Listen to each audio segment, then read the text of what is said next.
नमस्कार। आज हम डॉक्टर गौरांगी करमरकर से अक्टूबर हीट यानी कि शरद ऋतुचर्या के बारे में जानेंगे।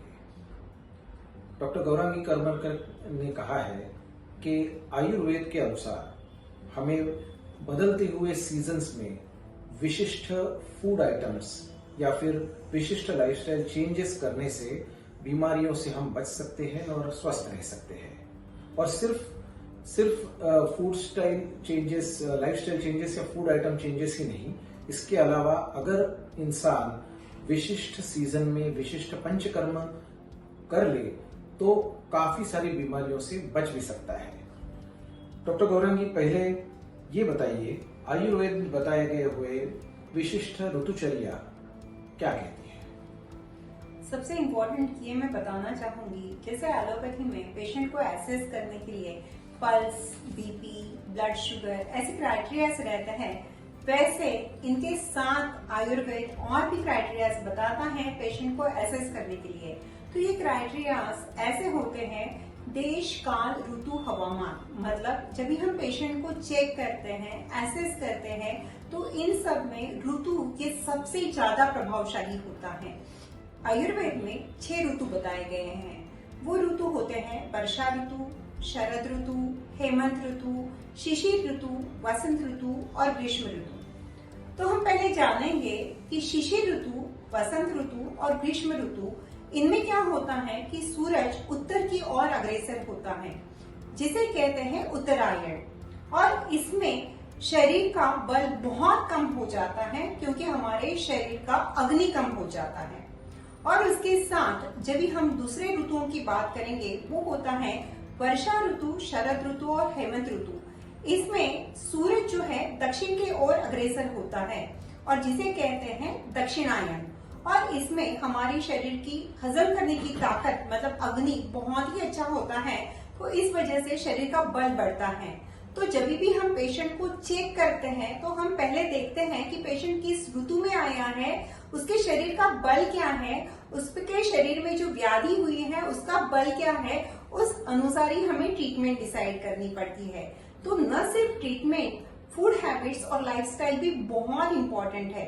मतलब क्या, जनरली क्या होता है, लोगों के घर में एक मेन्यू कार्ड जैसा होता है, जैसे होटल में मेन्यू होता है। मतलब ब्रेकफास्ट में लोग क्या खाएंगे, तो पोहा, उपमा, इडली, डोसा, सांबार, मेदू वड़ा, ये सारी चीजें। लंच और डिनर में रोटी, सब्जी, दाल, चावल, सलाद, ये सारी चीजें। इवनिंग स्नैक्स में लोग क्या करेंगे, सैंडविचेस, मैगी, वड़ा पाव, समोसा, ये सारी चीजें लोग जनरली लेते हैं। तो इन्होंने अपने घर को भी होटल जैसा मेन्यू कार्ड ही बना के रखा हुआ होता है। तो ये कारण है बीमारियों का। तो आयुर्वेद हमेशा बताता है जो ऋतु है, उस ऋतु में आपके शरीर में अग्नि का बल क्या है, अग्नि मतलब मेटाबॉलिज्म, आपका मेटाबॉलिज्म कैसा है, तो उस अनुसार आपको फूड हैबिट्स फॉलो करनी है और आपको लाइफस्टाइल फॉलो करनी है। तो ऋतु इतना ज्यादा इम्पोर्टेंट होता है। धन्यवाद डॉक्टर गौरांगी, आपने काफी विस्तृत विवरण किया है। अब आप मुझे ये बताइए कि इस अक्टूबर हीट या फिर शरद ऋतु का हमारे शरीर पे कैसे और क्या असर होता है? जनरली क्या होता है, मिड सितंबर से लेके नवंबर एंड तक इसको शरद ऋतु कहा गया है। और बीच में आता है अक्टूबर महीना, जिसमें सूरज का संताप बहुत ही ज्यादा तीव्र बढ़ता है, मतलब हीट बहुत ही ज्यादा होती है। इसलिए इसको जनरली आज की भाषा में अक्टूबर हीट कहा गया है, जिसे आयुर्वेद शरद ऋतुचर्या कहता है। अगर इस ऋतु में, मतलब जनरली क्या होता है, वर्षा ऋतु में ठंडी रहती है, सीजन ठंडा होता है। और वर्षा ऋतु में जनरली लोग वड़ा पाव, समोसा, पकोड़े, चाट आइटम्स, ये सब चटपटी चीजें खाते हैं। चटपटी चीजें खाने से शरीर में पित्त अक्यूमुलेट हो जाता है। और बिल्कुल ये होता है जब भी अक्टूबर मंथ आता है, सूरज का संताप होता है, तो ऑलरेडी जो एक्यूमुलेट हुआ पित्त होता है वो और भी ज्यादा एग्रीवेट हो जाता है। और वो एग्रीवेट होने की वजह से शरीर पर बहुत ही भयानक परिणाम होते हैं। मतलब लोगों को hyper acidity, GERD, jaundice, hepatitis, बहुत बार small pox, chicken pox, herpes, conjunctivitis, ऐसे इन्फेक्शंस भी होते हैं। तो बहुत बार जो लोगों को हाई ब्लड प्रेशर है, उनका ब्लड प्रेशर बढ़ता है। इवन डायबिटिक पेशेंट्स के लिए भी ये सीजन उतना अच्छा नहीं है, क्योंकि डायबिटीज ये प्रो इन्फ्लेमेटरी डिसीज है। तो अक्टूबर हीट में अगर पेशेंट राइट लाइफस्टाइल न रखे तो ये सारी बीमारियों से उसको ग्रस्त हो सकता है। अच्छा, तो आयुर्वेद के अनुसार ये सब बीमारियां जो आपने गिनाई, ये पित्त बढ़ने से या फिर इन्फ्लेमेशन बढ़ने से होने वाली बीमारियां हैं, तो अगर हमें इसके प्रिवेंट करना है तो कैसे किया जाए?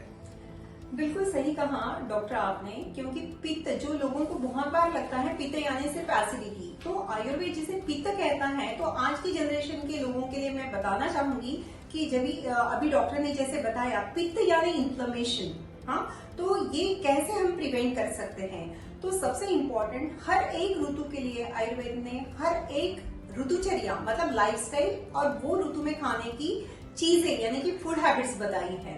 तो अक्टूबर जब भी आता है या हम बोलेंगे शरद ऋतु, तो शरद ऋतु में आपको मीठा खा सकते हो, और बहुत मीठा खाने से भी पित्त बढ़ सकता है। इसके लिए उसके साथ आपको थोड़ा कड़वा खाना भी एडवाइस किया है। कड़वी चीजें मतलब जैसे करेला होता है, परवल होता है, ऐसे खाना एडवाइस किया है। जो लोग नॉन वेजिटेरियन हैं उनके लिए तो आयुर्वेद में बहुत ही अच्छा बताया है। मतलब पहले लोगों ने चातुर्मास फॉलो किया होता है, नॉनवेज बंद किया हुआ होता है, तो ये लोगों के लिए अभी जो शरद ऋतु है, अक्टूबर हीट है, इसमें आप नॉनवेज बिल्कुल खा सकते हो। लेकिन आप चिकन या फिर फिश बिल्कुल भी नहीं खा सकते, तो आप मटन खा सकते हो। जो लोग खरगोश खाते हैं उनको खरगोश खाने के लिए भी अलाउ किया है।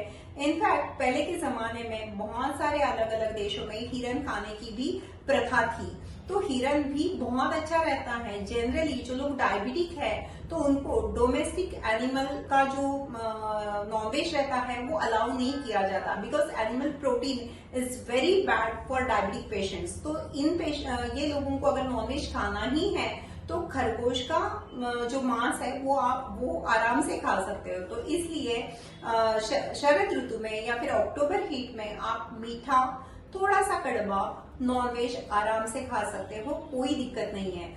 और सबसे इम्पोर्टेंट, दही बिल्कुल भी नहीं खाना चाहिए। डे नैप मतलब दिन में सोना नहीं चाहिए। अगर आप बोलोगे मैं दिन में सोती नहीं हूँ या सोता नहीं हूँ, सिर्फ मोबाइल स्क्रॉलिंग करते रहते हैं या फिर कुछ न्यूज़पेपर पढ़ते रहते हैं या फिर लेट के हम लोग टीवी देखते रहते हैं, तो लेटना मना है। आपको लेट के न्यूज़पेपर पढ़ना या मोबाइल स्क्रॉल करना मना है।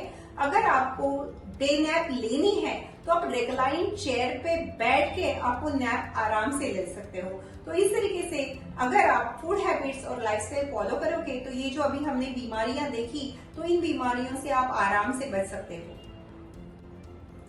डॉक्टर गौरांगी, आपने अभी जो बताया कि ये शरद ऋतु में जो भी पित्त प्रकोप की वजह से जो बीमारियां होती है उसको हम परहेज से हम प्रिवेंट कर सकते हैं, लेकिन ये तो आप भी जानती है कि ये शरद ऋतु ही जो ऋतु है जिसमें हमारे सब फेस्टिवल्स आते हैं, जैसे नवरात्रि है, दशहरा है, दिवाली है। ऐसी स्थिति में परहेज करना नॉर्मल इंसान के लिए थोड़ा मुश्किल है।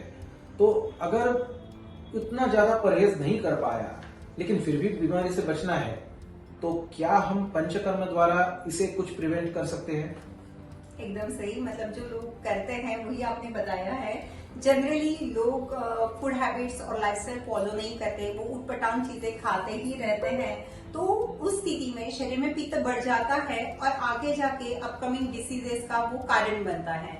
तो इसके लिए आयुर्वेद ने पित्त मतलब इन्फ्लेमेशन कम करने के लिए और ये पित्त की वजह से जो इन्फेक्शंस होते हैं उनको दूर करने के लिए विरेचन नाम का पंचकर्म बताया गया है। विरेचन मतलब क्या? Medicated purgation. जनरली लोगों को लगता है विरेचन यानी लूज मोशंस, लेकिन विरेचन यानी लूज मोशंस बिल्कुल भी नहीं है। क्योंकि लूज मोशंस मतलब क्या?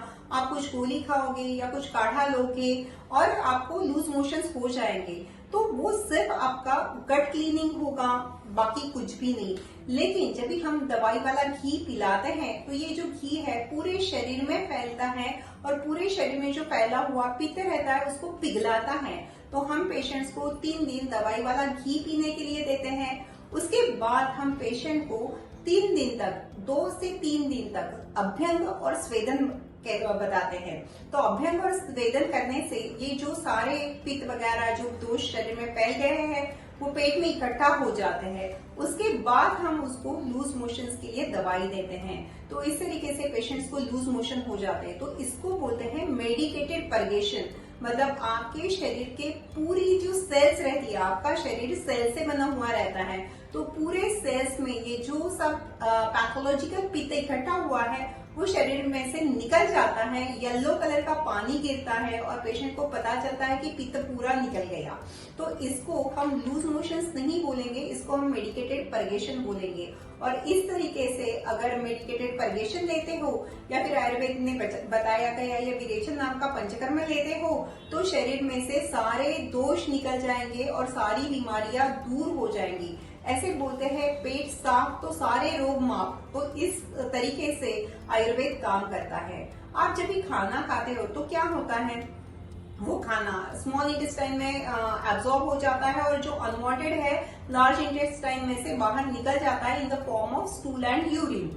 तो वैसे ही जो गंदा पित्त था वो भी आपके खून में मिक्स हो जाता है स्मॉल इंटेस्टाइन में, और उसके बाद खून में मिक्स होता है और पूरे शरीर में फैलता है, जिसकी वजह से बहुत सारे स्किन डिसीजेस भी हो सकते हैं, आपके आंखों को भी प्रॉब्लम हो सकता है, ब्लड प्रेशर हाई हो सकता है।